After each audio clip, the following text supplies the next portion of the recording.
everybody, and welcome to the Research Minute Podcast. I'm your host, David Butler. This podcast takes university research from the campus and brings it into the community. Today on the program, we have Louis Kyriakoudes. He is a professor of history at Middle Tennessee State University. Welcome to the program, Louis. Thank you very much. I'm delighted to be here. All right. So I've known you for a while.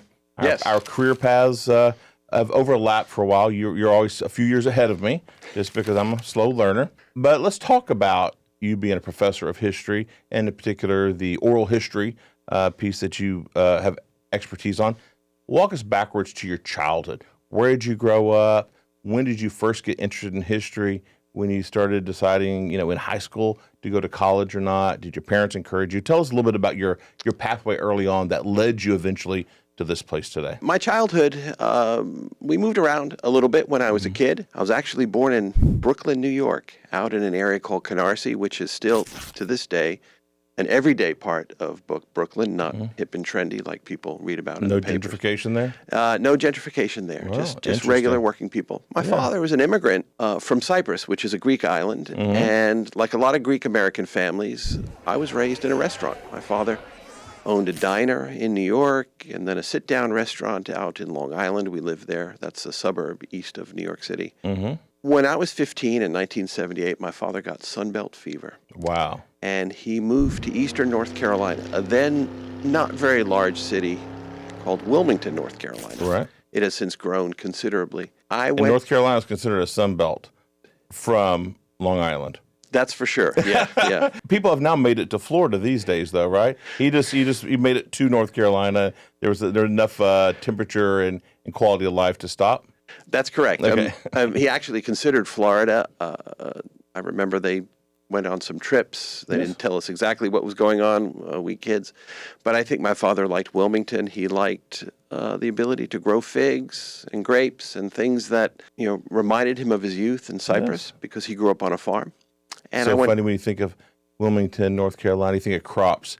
First crop that comes to people's mind, tobacco, other crops, and you're like, yeah, we have figs. That's right. Yeah. I think it's great. The idea is like you have this image all of a sudden, it's like figs. No, not the first image I had. That's great. It's a wonderful place. Yes. And interestingly enough, my whole family took to the move quite nicely. I have two younger sisters. We enjoyed the move. We love Wilmington. We love North Carolina. We love the South. And I've chosen to live in the South ever since. I have no interest in living in New York. Nothing against New York. I visit it. It's always fun, a little vacation. But I went to college at the University of North Carolina in Chapel Hill. Right. And it was there I got interested in history. I took a heavy bevy of economics. I thought maybe I would become an attorney because I was a good writer. And, I could read and do language well. And attorneys write language well? They're supposed to. Okay, I'm just asking. This is not a critique. Yeah. This is not a critique. Yeah. I'm just asking. Yeah. So I looked into that and looked at primary sources, letters, newspapers from the 1840s and 50s, and it just consumed me. And then I learned in the spring of my senior year from one of my professors that one could actually go and get a graduate degree in history. I had no idea about this. Right. Neither of my parents, my father barely graduated from high school. My mother was a dropout. Right. And So that makes you truly first generation. Yes. And I'm from a large extended family, and I'm the youngest boy, and I was the first one to graduate from college. So I have a lot of cousins, and there's nothing wrong with that. Right, They've all done very well in a variety of occupations. So I was a little bit of an outlier in my family. Interesting. And I worked in advertising for a period of time, kind of get my thoughts together, and then applied to graduate school and was very lucky to get a fellowship, which is a type of scholarship for graduate education. So I didn't have to, I didn't have any money. Sure. All right. So you decided to find out you can actually go to school. Yeah. Went to Chapel Hill, got an undergraduate degree in history? I did. I did well there. I graduated with highest honors in history. I met a number of prominent historians at the University of North Carolina, both those that were on the faculty that mentored me. But I had a student work-study job in college, and one of the jobs I had was working in the manuscript library, that is the archive, where historians would come and do research. And so I was able to meet a number of prominent historians there and make connections, and that helped me out, both in showing me that this was actually a job that people did and could do. Yes. And a lot of the teachers that I had that mentored me, one in particular was a lot like me, like another Greek American kid, whose parents, were just regular people. Right. That showed me that this was something that perhaps I could do. Yeah. And You didn't have to be born into a family of educators or academics or whatever to be able to go to graduate school and get a PhD. That's right. That's right. Because it was, to me, a risky endeavor. Yes. It was a kind of an unknown area. So I'm assuming you could have just headed home, take over the restaurant, open another restaurant, and continue that sort of the legacy pathway of what the family knew. I mean, it was a family enterprise and it's very familiar and familial, right? And that's correct. Yeah, I mean, I have a cousin who actually did that. A branch of my family moved to Virginia Beach in the 1950s. It was actually my grandfather's sister's family. So I'm not exactly. We always called them cousins. Right. I'm not a genealogist. Well, that's just so funny. It's like, if it's not an aunt or uncle, whatever, it's a cousin. Yeah, it's a cousin. It's a cousin, 12th removed. It doesn't matter. He's about my age, and he took over the family restaurant in Norfolk and expanded it, and now he owns a chain of very successful seafood restaurants called Captain George's Seafood Restaurants. Oh, and he excellent. has one in Myrtle Beach, South Carolina, Williamsburg, Virginia, a few others. And All these horrible places to go, right? Yeah, so he's done very well. So that would have been Potential pathway. Yeah, I didn't want to do that. I was interested in ideas. Yes. And that idea, my senior year of college, took hold of my imagination. And what I liked about the process of researching history was that I had to invent my own problem, and then I had to solve the problem. Right. And by problem, I mean my own historical questions. Yes. And I've always told my students, the really hard part of doing good history is coming up with the right questions.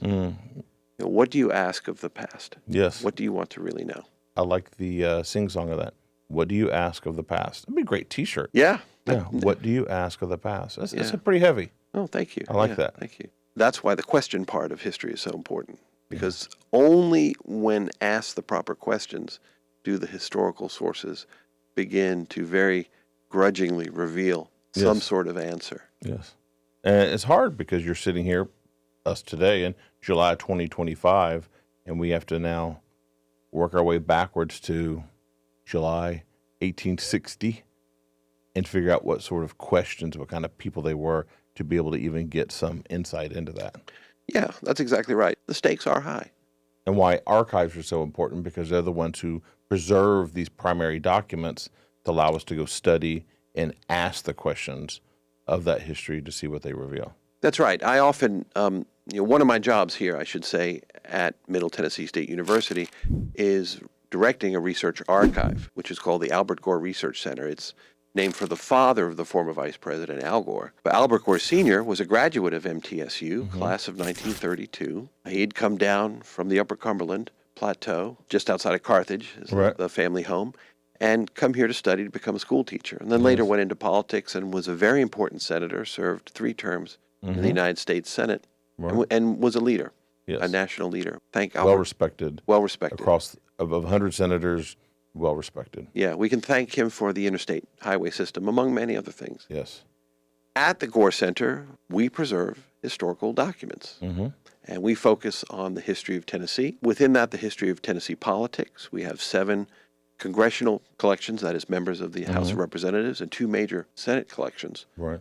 And we also have important collections on the history of World War II in Middle Tennessee, the home front, soldiers' letters. We do a lot of oral history, which is something that I spend a lot of time on as well. These archives function a little bit like our collective social memory. Yes. Without the archives, we would have a form of social amnesia. So you do sales for a couple of years and then say graduate school, you have master's and PhD? I did. I went to Vanderbilt University. Okay.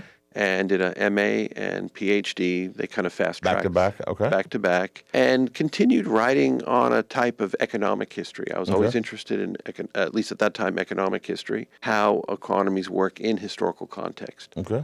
Ended up doing a dissertation, which became a book entitled Social Origins of the Urban South, Race, Gender, and Migration to Nashville, Tennessee, 1890 to 1930. Okay. So I studied how Nashville grew as a city and looked at why people migrated, Right. what the economic context of rural-urban migration Right. was, and what that experience meant for individuals.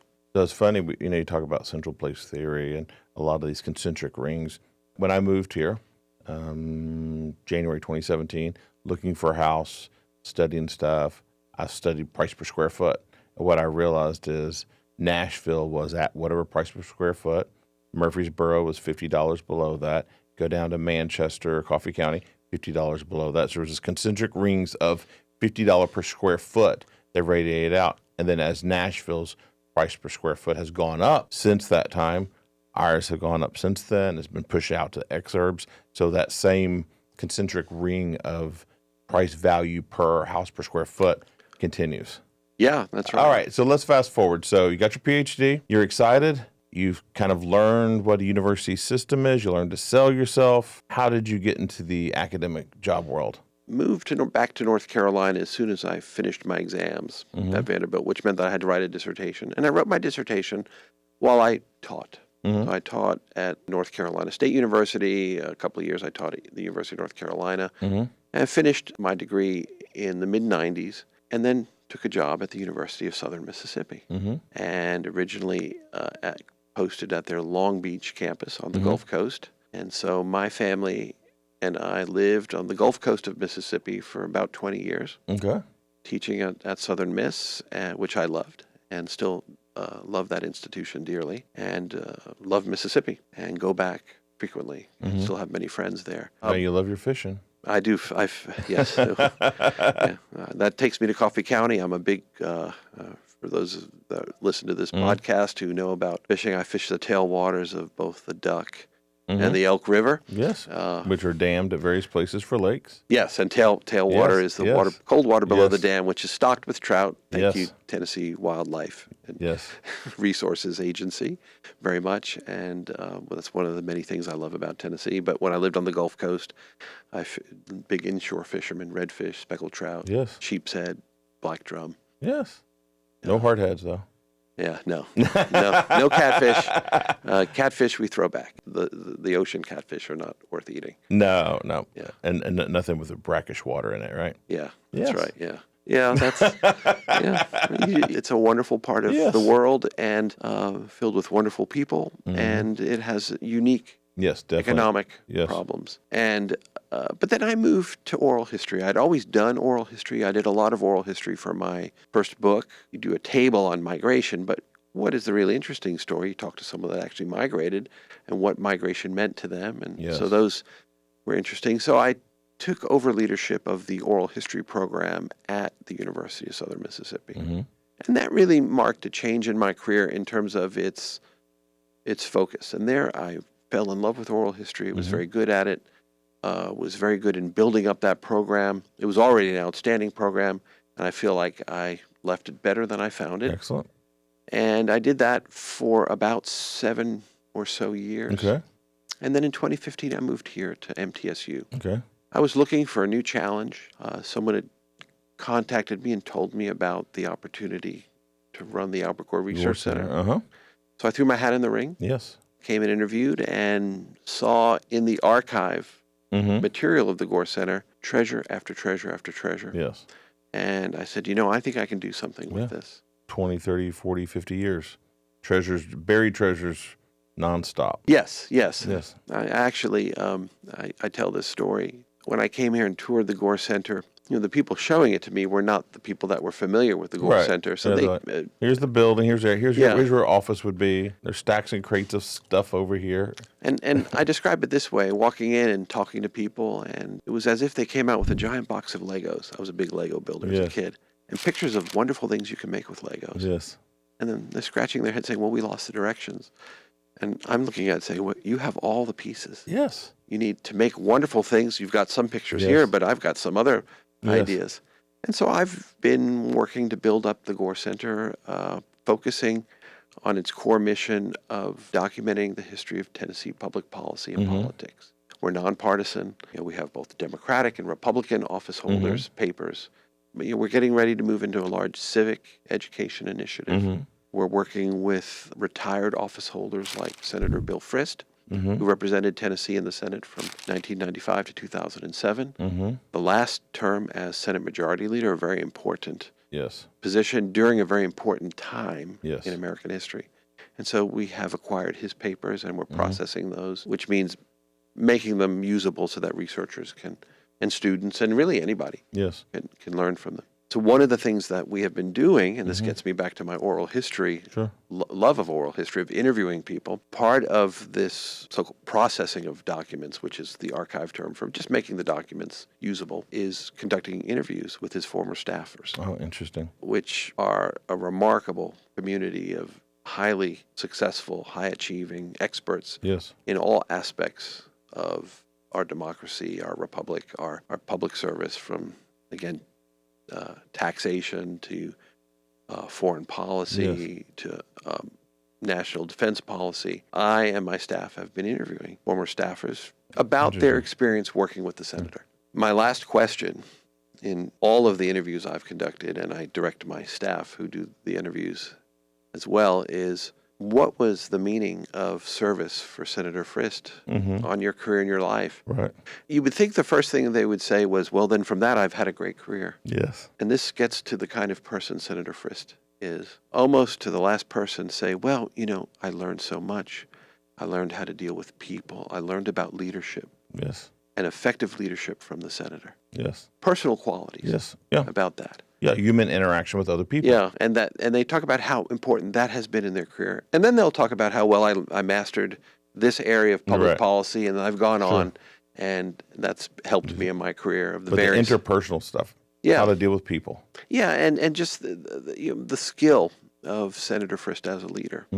To the last person, they just look back to that time of service as one that was very special in their lives. That's very interesting. So it's really wonderful to help people remember that aspect. Yes. You know, by just like you're doing to me, you're asking me questions. Yeah, taking time to go, reflect, because we're so busy we don't give that time to pause and reflect. Yes, it's just pure fun to do it, but also meaningful to me personally to be part of this research effort.